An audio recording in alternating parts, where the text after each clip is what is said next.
Assalamualaikum warahmatullahi wabarakatuh. Waalaikumsalam Waalaikumsalam warahmatullahi warahmatullahi wabarakatuh. wabarakatuh. Selamat siang.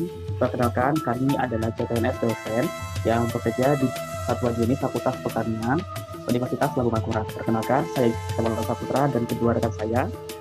Saya Muhammad Rizky Ramadan. Saya Barokati Sania. Hari ini kita akan membahas nilai ASN berakhlak satu persatu supaya lebih mudah dipahami dan bisa langsung dikaitkan dengan praktik kami sebagai dosen. Baik, kita mulai dari nilai pertama, yaitu berorientasi pelayanan. Sebagai dosen, saya memaknai pelayanan bukan hanya mengajar di kelas, tetapi juga mendampingi mahasiswa di luar jam kuliah. Saya menyediakan waktu konsultasi rutin agar mahasiswa bisa berdiskusi tentang materi maupun penelitian.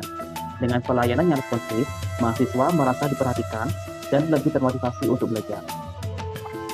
Saya setuju dengan apa yang disampaikan oleh Pak Hiksa. Dari pendapat saya, berorientasi pelayanan juga berarti memastikan mahasiswa mendapatkan informasi akademik yang jelas. Seperti halnya saat saya menjelaskan rencana perkuliahan kepada mahasiswa, kemudian saya menjelaskan sistem penilaian yang akan saya berlakukan untuk menilai mahasiswa, serta jadwal kegiatan yang sejak awal semester hingga akhir semester saya paparkan, sehingga mahasiswa dapat mempersiapkan diri dengan baik sesuai dengan kemampuan mereka masing-masing. Bagi saya, pelayanan juga menciptakan suasana kelas yang nyaman dan terbuka, sehingga mahasiswa tidak ragu untuk bertanya atau menyampaikan pendapat. Selanjutnya yaitu nilai kedua, merupakan nilai akuntabel. Di sini, saya menerapkannya dengan membuat sistem penilaian yang transparan dan dapat dipertanggungjawabkan. Tiap tugas memiliki kriteria yang jelas, dan hasil penilaian selalu saya sertai dengan umpan balik kepada mahasiswa secara langsung. Menambahkan dari yang disampaikan oleh Pak Hiksa, nilai akuntabilitas juga terlihat dari kedisiplinan kita dalam menyusun perangkat pembelajaran untuk mahasiswa, serta sikap kita dalam melaporkan kinerja secara jujur dan tepat pada waktunya.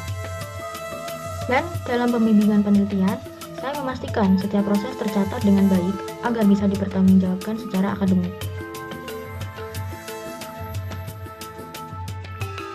Selanjutnya, yaitu terkait nilai kompeten. Sebagai seorang dosen atau tenaga pendidik, saya memahami tentang pentingnya pengembangan diri untuk meningkatkan kapasitas dan kapabilitas tentang profesionalitas. Pengembangan diri tersebut bisa saya dapatkan melalui pelatihan atau workshop, seminar ilmiah, sharing section dengan rekan kerja, dan membaca literatur atau artikel ilmiah yang terbaru agar materi yang saya ajarkan kepada mahasiswa selalu relevan dan mengikuti perkembangan. Sama dengan Pak Hiksa, saya juga rutin memperbarui metode pengajaran agar lebih efektif dan sesuai dengan perkembangan teknologi pendidikan. Kompetensi bagi saya berarti terus belajar, sehingga kita bisa memberikan ilmu yang benar-benar bermanfaat bagi mahasiswa. Nilai selanjutnya adalah harmonis. Saya berusaha menjaga hubungan kerja yang baik dengan rekan kerja dan tenaga kependidikan melalui komunikasi yang saling menghargai. Dalam diskusi akademik, meski ada perbedaan pendapat antara satu sama lain komponen, kami tetap mengedepankan sikap saling menghormati.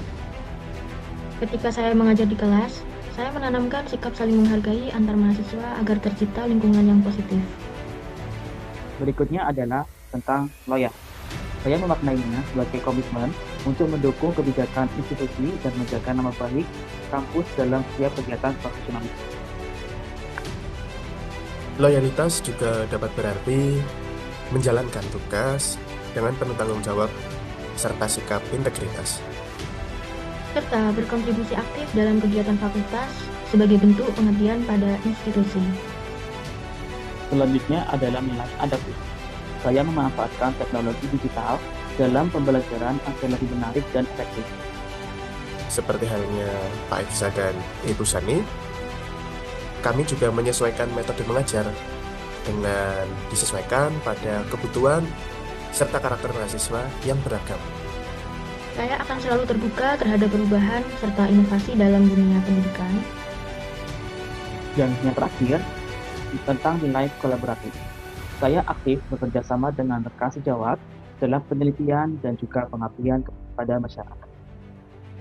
Kolaborasi juga kami lakukan dengan melibatkan mahasiswa pada berbagai tim dan proyek. Serta menjalin kerjasama dengan mitra eksternal untuk memperluas dampak kegiatan akademik. Dari pembahasan nilai berakhlak ini, kita bisa melihat bahwa ASN sangat relevan dengan peran kita sebagai dosen. Penerapan yang konsisten serta berbagai macam implementasinya akan membentuk budaya kerja yang profesional. Terima kasih sudah mendengarkan diskusi kami. Sampai jumpa di episode berikutnya.